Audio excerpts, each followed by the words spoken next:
Imagine this: a 17-year-old girl steps out of a pub on a warm September night in 1999, laughing with friends, clutching a new outfit she can't wait to wear to the club. She says goodbye, promises she'll be back soon, but she never makes it. Just 50 yards from her front door, in a quiet laneway in leafy Dun Laoghaire, Dublin, Raonaid Murray is stabbed over 30 times in a frenzied attack. She staggers through her own blood, fighting to reach safety, but collapses alone, dying before anyone can save her. No robbery, no sexual assault, no clear motive, and 26 years later, her killer is still out there, walking free. This is the haunting, unsolved murder of Raonaid Murray.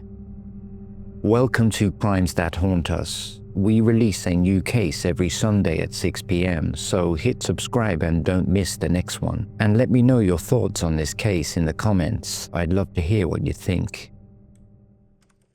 Raonaid Murray, affectionately known as Rainy to those closest to her, was born on January 6, 1982 in Dublin, Ireland, into the loving home of Jim Murray, a respected former school principal, and his devoted wife, Deirdre. She was the youngest of 3 siblings, sharing her childhood with her older brother Daniel and her older sister Sarah. Raonaid grew up in the peaceful, leafy suburb of Dun Laoghaire in South Dublin, a place of quiet streets, affluent homes, and an almost unbreakable sense of safety. Her family resided in the serene residential enclave of Silchester Park. At St. Joseph of Cluny Secondary School in nearby Killiney, Raonaid excelled academically, earning high marks in her junior certificate examinations and leaving behind a reputation as a true high achiever. She completed her Leaving Cert in June 1999, but her ambitions burned brightly. She planned to resit the exams at the Institute of Education on Leeson Street, Dublin, with her sights firmly set on the arts faculty at University College Dublin. In the meantime, she worked part-time at the stylish Sally West boutique in the Dun Laoghaire shopping centre, where her friendly nature won hearts even if she occasionally slipped in 5 minutes late for her shifts. Raonaid was the very picture of a vibrant teenager, lively, full of life, and impossible to ignore. She thrived on an active social life, constantly out with friends, and found deep joy in reading poetry, her favourite being the haunting, lyrical Undermilk Wood by Dylan Thomas, which fueled her dream of one day becoming a professional writer. A devoted fan of George Michael's soulful voice, she kept a cherished teddy bear on her bed and harboured vivid dreams of travelling the world. Raonaid dressed in bold, bright colours, wore a striking blue stud in her nose, and carried herself with an independent spirit and infectious optimism. She played the guitar and embraced all the ordinary, beautiful chaos of teenage life, from nights out in local pubs and nightclubs to the simple thrill of being young. On the 3rd of September 1999, Raonaid was immersed in her usual Friday shift at the Sally West boutique. Her colleagues later remembered her glowing with happiness that day, chatting excitedly about her father's recent promotion. At 4:40 p.m, she stepped out for her 1-hour break, walking to a nearby friend's house for a relaxed catch-up, before being walked back to work for 5:40 p.m. Later that afternoon, between 6 and 7 p.m, her mother dropped by the boutique. The two shared a warm, easy conversation, words that linger forever. Her last words to her mum were, "Bye mum, I'll see you later." Little did the mother know this would be the last time she saw her daughter alive. Having finished work at 9 p.m, she is then captured at 1 minute past 9 p.m. on the CCTV in the Dun Laoghaire shopping centre, walking with a colleague, carrying a shopping bag in hand containing a new outfit she was eager to wear later that night to the disco. Sometime shortly after 9 p.m, she crossed the road to meet a friend at Scott's Bar, the familiar buzz of the pub drawing her in. Between 9 to 11:20 p.m, Raonaid sat at a table by the window with a friend, sipping drinks, laughing and chatting. Her then-boyfriend was a barman on shift at Scott's that evening, adding a layer of comfort to the night. She borrowed her friend's mobile phone to make 2 calls, finalizing plans to reunite with the group after midnight at the lively Paparazzi nightclub. At approximately 11:22 p.m., Raonaid left the pub and stepped out onto George's Street in Dun Laoghaire, beginning the short walk home toward Dun Laoghaire. Her plan was simple: to borrow some money, slip into her new outfit, and hurry back out to join her friends. This would be her last confirmed sighting alive. The walk should have taken approximately 15 minutes, roughly a 1.5-kilometer walk, but her exact route home remains a mystery that haunts investigators to this day. At 11:25 p.m, at the Dun Laoghaire end of Northumberland Avenue, a witness saw a girl matching Raonaid's description being hassled by a man with a distinctive Liam Gallagher-style haircut. This man is described as aged 25, slim, dressed in light-colored combat trousers and a beige round-neck jumper. The witness was adamant Raonaid did not know him. Despite years of appeals, no such couple has ever come forward to claim it was them. At 11:50 p.m, the Murray household phone rang. Raonaid's father Jim answered, but the caller quickly hung up without a word. This call would later be traced to one of Raonaid's friends, though the reason for the sudden disconnect remains unexplained to this day. 3 minutes later, at 11:53 p.m, there is another sighting. Raonaid was seen talking to and dismissing a man who looked like Liam Gallagher at the junction of Corrig Road and Corrig Avenue. At 3 minutes past 12 a.m, a final claimed sighting placed her at the junction of Lower Dun Laoghaire Road and Corrig Road, the last time potentially anyone saw Raonaid alive.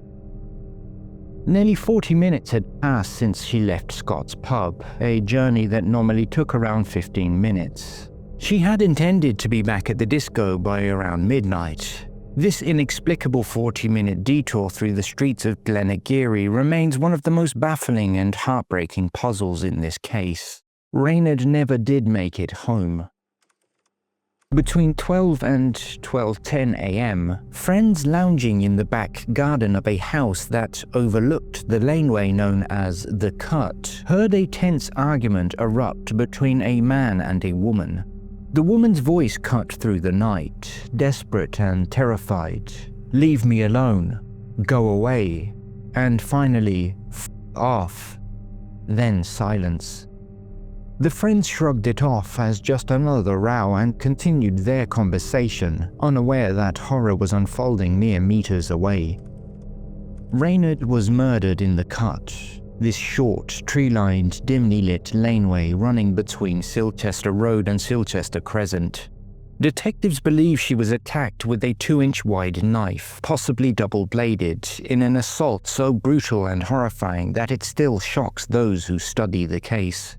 Reports suggest she was slashed up to 31 times, with most of the wounds failing to penetrate her clothing. Yet 4 devastating knife wounds did break through. The attack unfolded over just a few minutes. The assailant first slashed her approximately 26 times, inflicting mostly superficial injuries. Blood evidence chillingly indicates the killer paused, perhaps watching as she desperately tried to crawl away, before closing in to deliver the 4 fatal, precise blows. The blade plunged downward into her chest cavity, just under her left shoulder blade. A second strike pierced her left arm to a depth of 3 inches as she fought to protect herself. Then the knife drove deep into her left side, nearly disemboweling her. The weapon is believed to be a chef's knife, possibly a carving or boning knife. Despite these catastrophic injuries, one severing an artery in her shoulder, deep wounds to her chest, abdomen, left arm, and a fatal strike to the armpit, Raonaid staggered forward 200 feet along a trail of her own blood before collapsing just 50 yards from her front door. Her Sally West boutique bag bore a stab puncture, evidence she had desperately tried to use it as a shield. She died from massive hemorrhaging and severed arteries. There was no assault. There was no robbery. No forensic evidence directly linked to the killer was left at the scene, except for a later extracted, unidentified female DNA sample found under Raonaid's fingernails, though it is plausible that this could have come from handling women's clothing at her boutique job. The killer fled the cut, undoubtedly soaked in blood. At 12:07 a.m., a taxi driver parked nearby saw a young man sprinting along the Silchester Road toward Adelaide Road. This man is in his 20s, with short black cropped hair at the sides, 5 foot 10 inches to 6 feet tall in height, slim and athletic build, and wearing dark non-jean trousers. At approximately 12:10 a.m., another local resident reported seeing a business-type man in a short-sleeved shirt running from the direction of Silchester Road at the exact same time of the attack. This man is never traced. Between 12:20 and 12:30 a.m., a young woman is seen near Silchester Park. She is aged between 16 to 23, 5 feet 6 inches tall, with shoulder-length dark hair and wearing dark clothing. These two figures remain significant persons of interest, both in close proximity to the murder scene, and both have never come forward despite years of intense media appeals.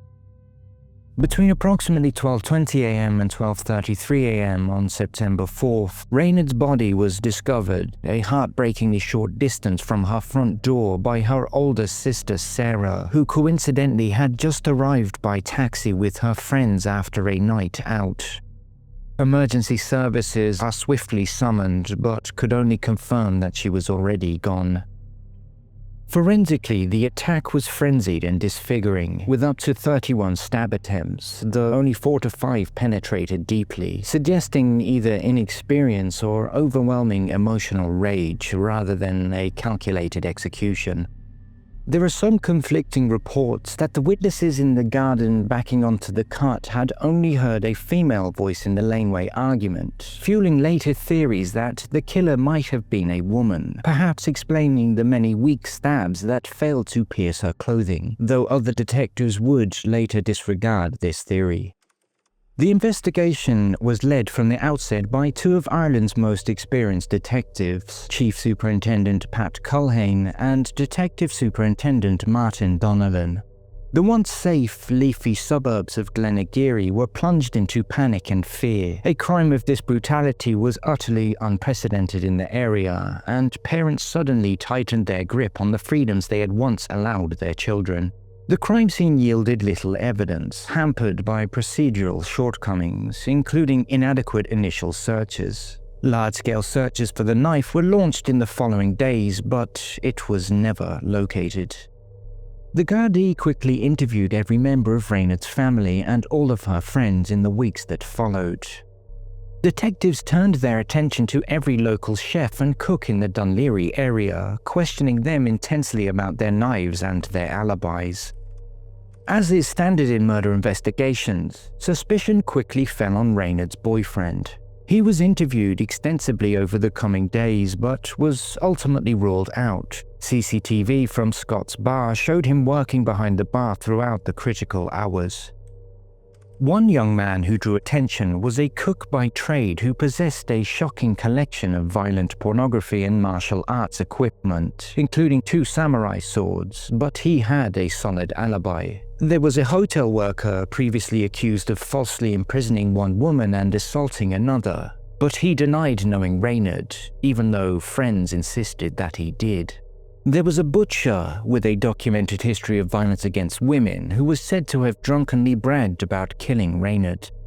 There was also a druggie type, rumored to be part of a strange circle that hosted depraved parties in a basement flat in one of the grand Victorian terraced houses near the murder scene. He was said to be obsessed with Raonaid. There was a convicted who had appeared in court in Dun Laoghaire the day before the murder but provided a convincing account of his movements. Another young man, a bar worker, admitted knowing Raonaid but claimed no personal contact. He would later be arrested for allegedly threatening a female partner with a knife. Yet another man who knew Raonaid was arrested for attacking a woman, and Gardaí discovered violent pornography, including bestiality, on his computer. Then detectives came onto an early breakthrough. They had learned on July 19th, Raonaid and her friends had met a man at Paparazzi's disco on Marine Road in Dun Laoghaire. After leaving the disco, they went to the nearby Abracababra, where this man followed them and chatted with Raonaid and her group while his friends waited outside. This man is described as having spiky blondish hair, sallow skin, piercing blue eyes, round spectacle glasses perched on his head which he only wore to read the menu, wearing trendy cream combat trousers, a cream t-shirt with a polished middle-class accent, and he wore a hoop earring in the top of his left ear. Later that same night, Raonaid arrived at a friend's house visibly distressed, saying someone had followed her. She refused to leave the friend's house until a taxi took her home. She never spoke of this incident again. On the 8th of September, a taxi driver came forward with some crucial information. He claimed that he had picked up a fare on Georgia Street in Dun Laoghaire at 1:30 a.m., a little over an hour after Raonaid is murdered. The passenger was aged in his mid-20s, with dark hair, wearing light-coloured trousers and a top with a Dublin accent. He claimed to have been at Scruple's nightclub and first asked to be taken to the Avondale area in Black Rock, but then changed his mind and requested to be taken to the Granville Road instead, a very circuitous route. Once dropped off, he approached a residential building, triggering a security light before suddenly turning and walking away back into the night. He then hid awkwardly behind bushes, seemingly waiting for the taxi to leave. The driver found this behavior strange, especially as the man had said he was in a hurry to avoid angering his girlfriend over his lateness. Most disturbingly, the driver noticed blood staining on the passenger's trousers. On September 11th, the Gardaí released a Photofit of this man, but he never came forward, and a door-to-door canvass of the Blackrock area where he was dropped off found no one who recognized him. However, in February 2000, the Evening Herald reported that a man living in the Newton Park Avenue area, close to where the suspect had hidden, was arrested for a separate minor offense. It became clear that he matched the Photofit, and he would be questioned about the Murray murder at a later date. This man, described in a 2016 Irish Independent article as a cook, was later arrested for an assault on a female outside the Paparazzi's disco in 2000, but he denied any involvement in Murray's murder. No further action against this suspect would be taken, and he was released without charge. On the 27th of October 1999, detectives arrested a man in Galway who had become friendly with Raonaid during the summer of 1998 while working a seasonal job in Dun Laoghaire. It was found that he would frequently be back visiting the area to see another woman at the time, but he denied any involvement in Raonaid's murder and was released and eliminated from the investigation. On the 1st of December 1999, 4 detectives arrive at the front door of a 29-year-old man and arrest him at his Dun Laoghaire flat on suspicion of murder. He is then questioned for 12 hours at the Shankill Garda station. He claimed he had been working until 9 p.m. in Dun Laoghaire and said that he went to a friend's house on Corrig Road, this same very road where multiple witnesses had reported seeing Raonaid arguing with a man of a similar age. This, combined with neighbors not hearing him return to his flat between 11:30 and midnight, which he claimed had triggered his arrest. His home and car were then searched, and he voluntarily provided a DNA sample. Ultimately, he is released without charge. Approximately a year after Raonaid's murder in the year 2000, a man in his late 20s is arrested during the ongoing investigation. He lived locally in the Glenageary area and worked in a restaurant, likely as a chef, where carrying knives would have been routine, a detail that immediately drew attention. It was said he had a heroin habit and would have been familiar with who Raonaid was. He was questioned at length and regarded by senior detectives as a credible suspect, but he denied any involvement and provided an alibi investigators could not conclusively disprove. Despite exhaustive inquiries, no forensic or witness evidence emerged strong enough to support a charge, and he was released without prosecution. In the months that followed, the same man was arrested and questioned in connection with a separate attack on a woman in the same general area, but no proven link to Raonaid's murder was ever established. By mid-2000, detectives had compiled a list of 90 suspects from witnesses, anonymous calls, and locals in the area. Quite a few had histories of violence toward women. Some had moved back to the UK. Of those 90, 60 had been satisfactorily eliminated. A number of other arrests were made, though the details of those suspects were withheld from the public. Gardaí also confronted anyone convicted of similar offences in the area and questioned them relentlessly. Psychiatric hospitals were probed for any in- or outpatients with a history of violence, particularly toward women. A forensic profile of the suspect was widely published. He is a loner in his mid to late 20s, single, possibly with drug issues, an antisocial history, unlikely to have any relationships, and potentially capable of killing again. In June 2000, less than a year after Raonaid's murder on September 4, 1999, her grave at the Shangana Cemetery in Shankill, South Dublin, was desecrated for the first time. Vandals used a knife to mark and damage her headstone, while a 3-foot carved-out cross placed at the site was also defaced or targeted. This cruel act brought fresh agony to the grieving family and raised urgent questions about cemetery security, with Gardaí investigating amid speculation that it could be connected to someone involved in or aware of her unsolved killing. Then in May 2002, Raonaid's grave suffered a second desecration, discovered by the family during a visit to the site. The same 3-foot carved-out oak cross was ripped entirely out of the ground and stolen, while a teddy bear left at the graveside as a tribute was taken, its attached "I love you" message ripped off and discarded on the grave. Raonaid's mother, Deirdre, expressed profound devastation and suspicion that the perpetrator might be linked to her daughter's killer. The targeted and deeply personal nature of the vandalism intensifying the family's unending grief. On the 28th of February 2003, Gardaí arrested a 32-year-old convicted drug dealer in Lucan over an alleged false alibi provided by his partner on the day Raonaid was murdered. They also arrested his younger brother, a man in his late 20s, in the Dun Laoghaire area.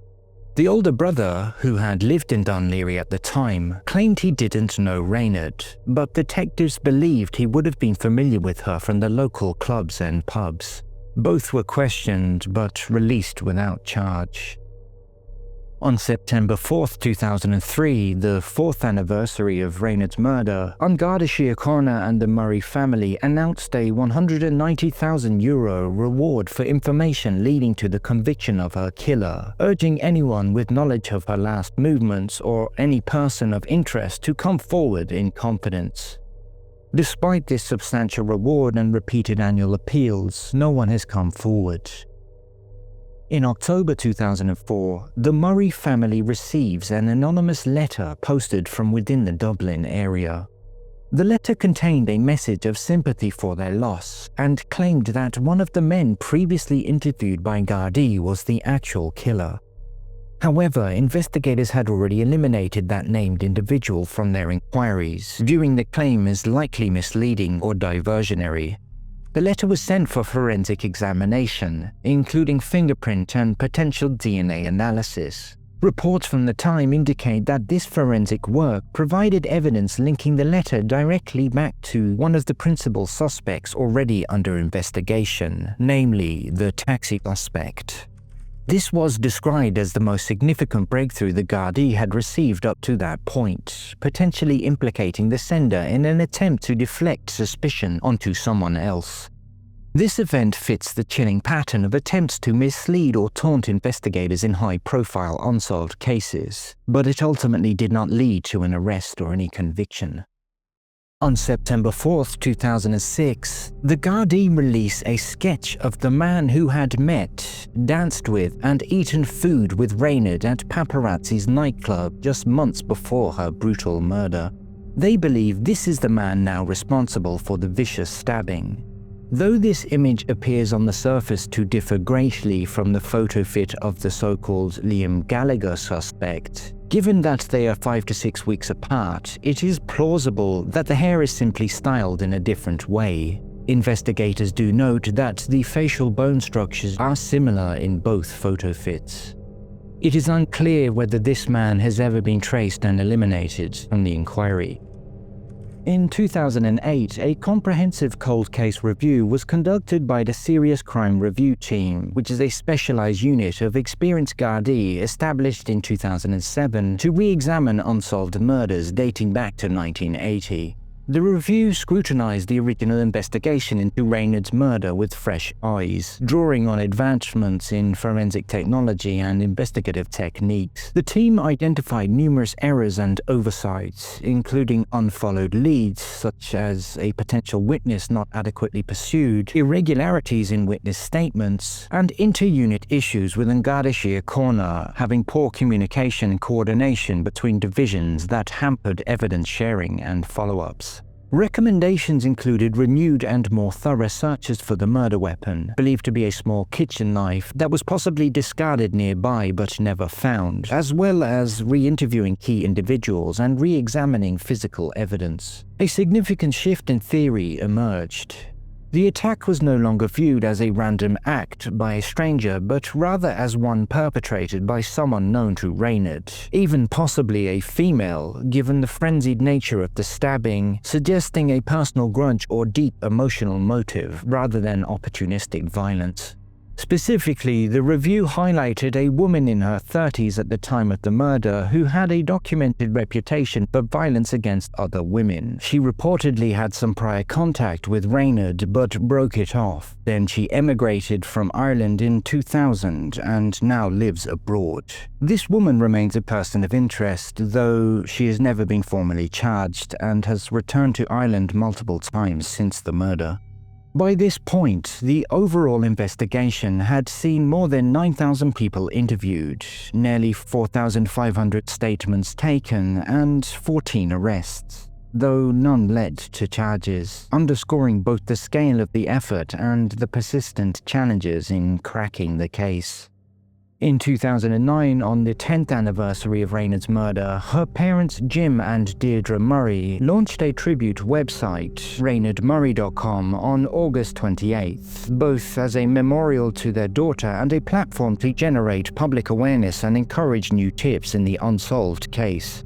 The site featured deeply personal elements, a poem written by Raonaid's brother Daniel as the first entry, previously unseen family photographs of her life, messages from her friends recalling her vibrant personality, and details about the investigation, including new Garda-issued descriptions of a male and female they wished to interview. It initially received over 50,000 hits in its first few days, humbling the family with an outpouring of supportive messages from the public. However, the website soon became a target for vandals and naysayers who posted a large volume of abusive, upsetting, and hurtful messages, including taunts about the murder and personal attacks on the family, forcing the Murrays to take it down shortly after its launch. This vandalism sparked a separate Garda investigation into the posters, treated as potential harassment or linked to individuals with knowledge of the crime, though no charges resulted from it. In 2010, leveraging advancements in forensic technology, DNA material was successfully extracted and analyzed from under Raonaid's fingernails for the first time. The DNA profile revealed it belonged to an unidentified woman, confirmed through testing not to match anyone known to Raonaid, such as family, friends, or previously interviewed individuals, ruling out contamination or innocent transfer. This discovery dramatically shifted the investigative focus from primary male suspects, which had dominated the probe for over a decade, to considering a female assailant, potentially explaining the nature of the weak, superficial stab wounds that failed to pierce her clothing, suggesting less physical strength or hesitation. Though it is also possible that, given Raonaid worked in a boutique shop, it is conceivable that the transference of female DNA could have innocently happened during her day-to-day work. Detective Inspector Eamonn O'Reilly publicly identified a local tradesman, describing him as a junkie, slang for a heroin addict, who was known to carry knives and with a history of being in the area on the night of the murder, as the prime suspect, though he emphasized this was based on circumstantial links and the man was among those arrested but not charged, maintaining that the killer was likely someone Raonaid knew and that the frenzied attack pointed to a deeply personal motive.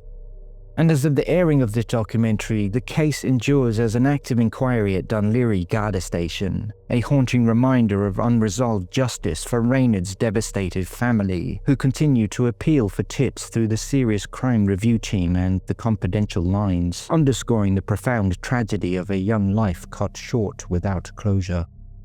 Raonaid Murray, known as Rainey to her loved ones, was a bright, optimistic 17-year-old with dreams of writing, traveling, and living fully. To her family, she was the youngest daughter, the guitar-playing sister who filled their home with light. To her friends, she was the girl in bright colors who laughed easily and made every moment brighter.